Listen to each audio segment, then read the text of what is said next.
प्यारे बच्चे, नींद से जागो, समय आ गया है कि तुम प्रभु और उनके वचन के बारे में जानो।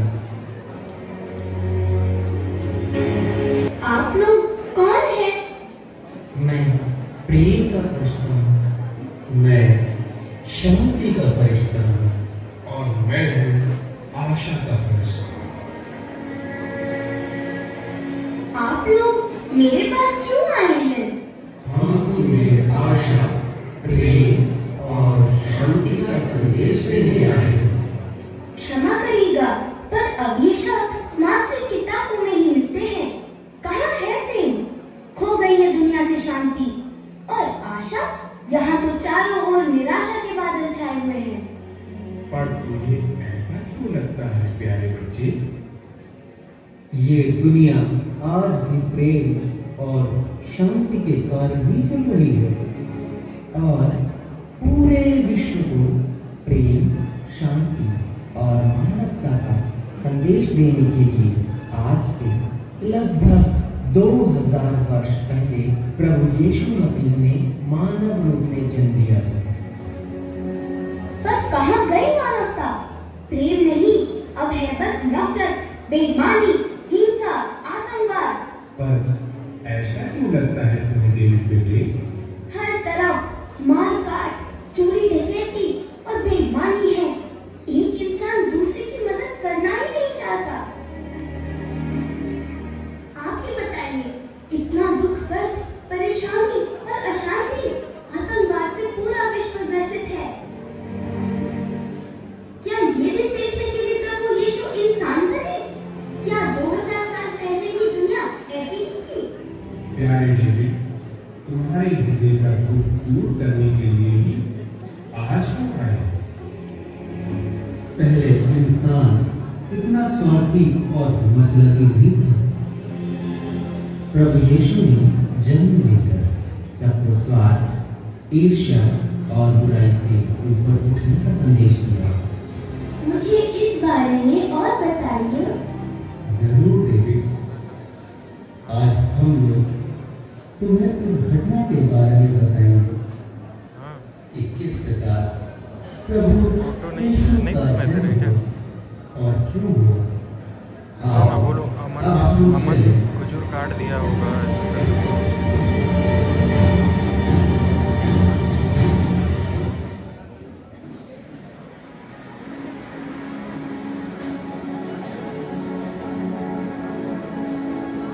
रुको, मैं अमन को भेज रहा हूँ।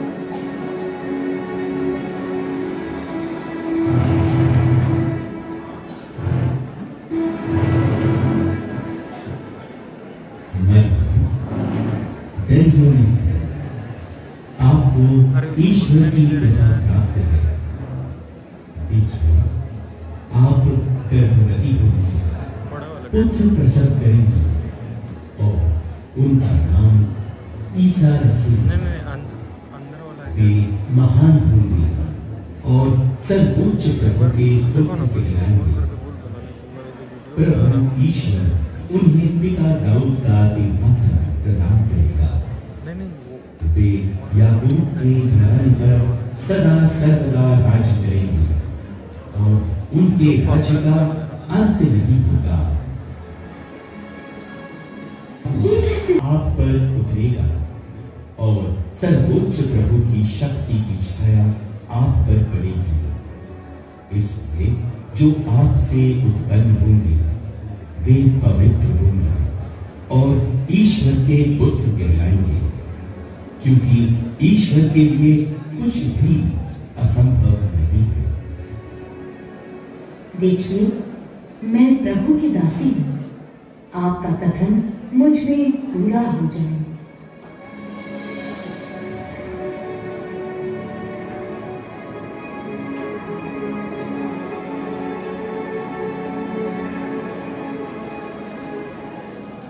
यूसुफ, प्रभु की कृपा आपको प्राप्त हो। आपने हमेशा वही किया है जो ईश्वर की दृष्टि में उचित है, इसलिए आपको ईश्वर की असीम आशीष प्राप्त है।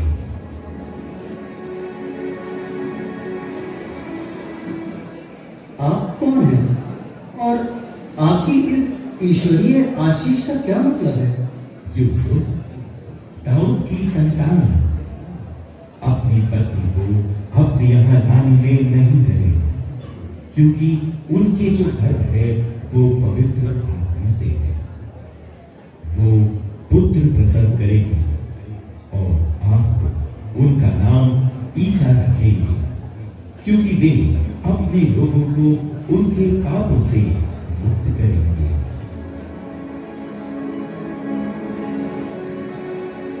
लेकिन मैं तो ईश्वर की इस कृपा के योग्य नहीं हूं, फिर भी उन्होंने मुझ पर अपनी कृपा की है। धन्य है उनका नाम। मुझे जल्दी ही मरियम को अपने यहाँ ले आना चाहिए। हाँ हाँ हाँ हाँ, मैं अभी जाकर मरियम को अपने यहाँ ले आता हूँ।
आपका नाम? मैं हनन्या और ये मेरी पत्नी सफीरा।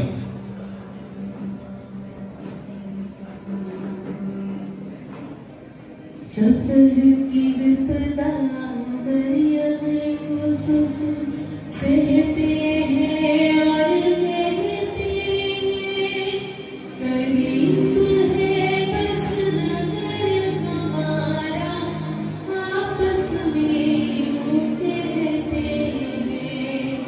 सफर की विपदा मरियम यूसुफ सहते हैं और कहते हैं, करीब है बस नगर हमारा, आपस में यूं कहते हैं।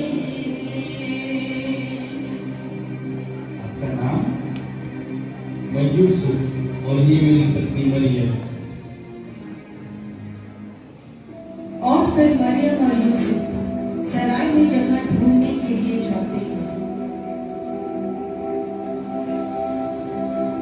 कहिए भाई, क्या नाम है? मैं यूसुफ और ये मेरी पत्नी मरियम। हम बहुत दूर से आए हैं और मेरी पत्नी गर्भवती है। क्या हमें रहने के लिए आपके सराय में थोड़ी जगह मिल सकती है?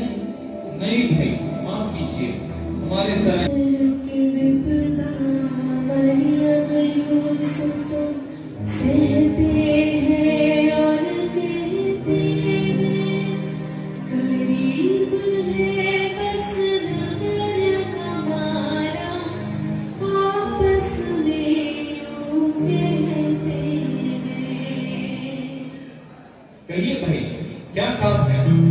मैं यूसुफ और ये मेरी पत्नी मरियम, हम बहुत दूर से आए हैं और मेरी पत्नी गर्भवती है।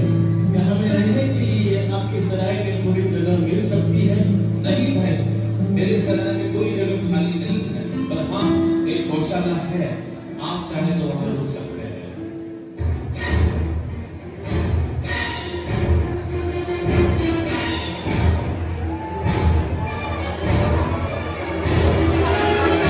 जल्दी बताओ मुझे, कौन है राजा?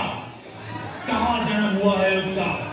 और ये एक बालक एक राजा कैसे हो सकता है? हे महाराज, नबी की भविष्यवाणी के अनुसार वे दाऊद के नगर बैतलहम में जन्मे हैं और वही सब लोगों पर राज्य करेंगे। नहीं! राजा मैं हूँ, मैं राज्य मैं करूंगा। मुझे इस मामले की तह तक जाना होगा। कहाँ है वो तीनों ज्ञानी पुरुष? उन्हें तुरंत हाजिर किया जाए।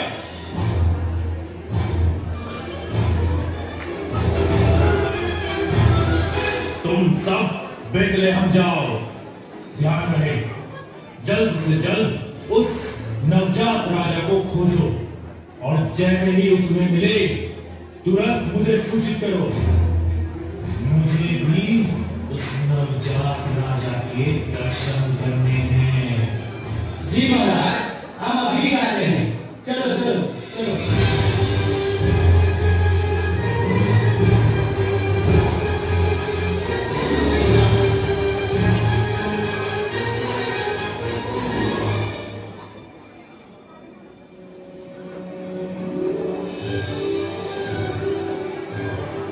अगर सचमुच ये नवजात बालक परमेश्वर के पुत्र हैं, तो हमें उनके लिए कुछ उपहार अवश्य ले जाना चाहिए। हाँ, ऐसा उपहार जो राजा की योग्य हो। सोना, मुर और लोबान, यही उत्तम होंगे नवजात राजा के लिए। ठीक है, चलो चलो चलो चलते हैं, चलते हैं, चलो चलो चलो, हाँ हाँ चलो चलो चलो।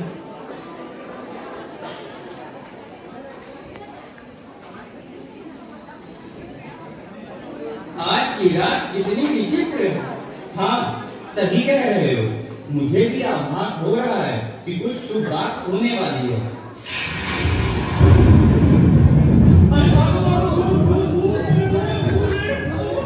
भागो नहीं, भागो नहीं, रुक जाओ, रुको और मेरी बात ध्यान से सुनो। संसार के मुक्तिदाता यानी गरीबों के मसीहा ने जन्म दे दिया है और मैं उन्हीं के जन्म का संदेश सुनाने के लिए आप लोगों के पास आया हूं। क्या कहा? गरीबों के मसीहा? यानी यानी क्या क्या मसीहा ने जन्म ले लिया है? नहीं नहीं, ये सब बकवास है। हमें फंसाने के लिए इसकी कोई चाल है। नहीं मेरे भाई, परम पावन ईश्वर के पुत्र ने बैतलहम के एक गौशाला में जन्म दे दिया है। यदि तुम्हें मेरी बात पर विश्वास नहीं है तो जाओ और स्वयं देख लो। तुम एक बालक को चलनी में लेटा और सफेद वस्त्र में लिपटा हुआ पाओगे। वही है गरीबों के मसीहा। लेकिन आप इतना बड़ा अद्भुत समाचार सभी बुद्धिमानों को छोड़कर हम गरीबों को ही क्यों सुना रहे हैं? क्योंकि वो गरीबों के मसीहा हैं। क्या कहा? गरीबों का मसीहा? हाँ, गरीबों का मसीहा। लेकिन वो मात्र गरीबों का ही मसीहा नहीं, बल्कि वो हर एक जरूरतमंद व्यक्ति का मसीहा है।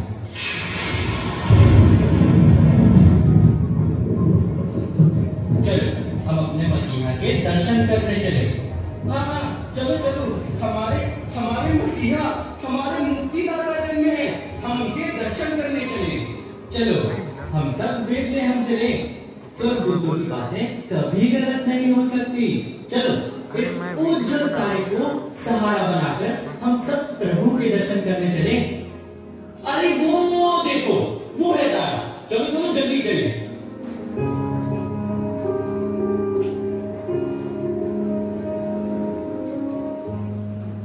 नहीं घुसने दे रहा, बोल रहा है।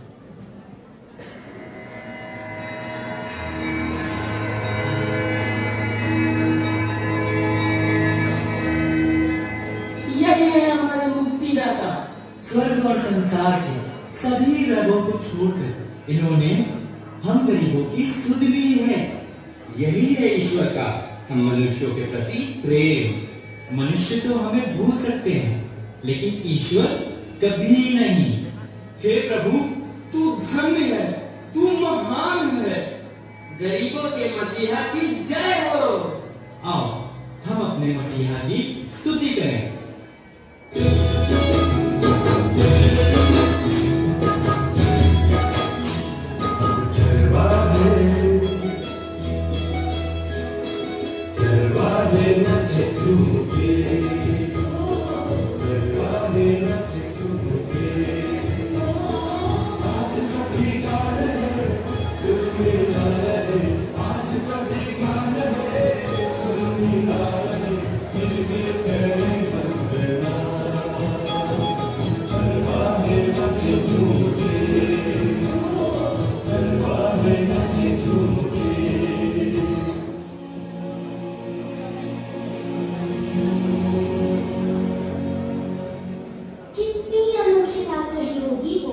मात्र सुनने भर से ही मुझे बहुत अच्छा महसूस हो रहा है।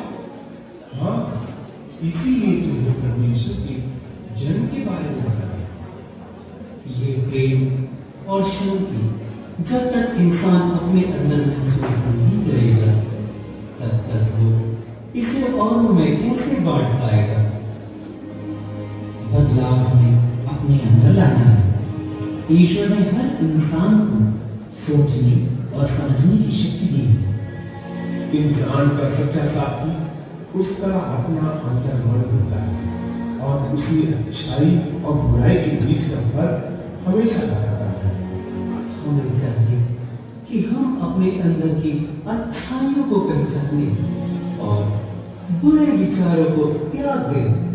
लोगों में प्यार की बातें और पूरे विश्वास के साथ सकारात्मक विचारों का अनुसरण करते हुए जीवन की सभी चुनौतियों का सामना करें, तभी हम अपने अंदर सच्चा बदलाव ला सकते हैं। और तब आएगा बदलाव का सैलाब जो पूरे विश्व के कोने कोने को प्रेम और शांति से परिपूर्ण करेगा।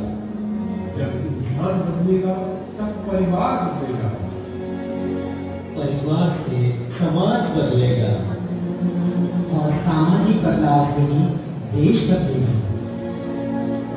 जाओ प्यारे बेटे, क्रिसमस की खुशियां मनाओ।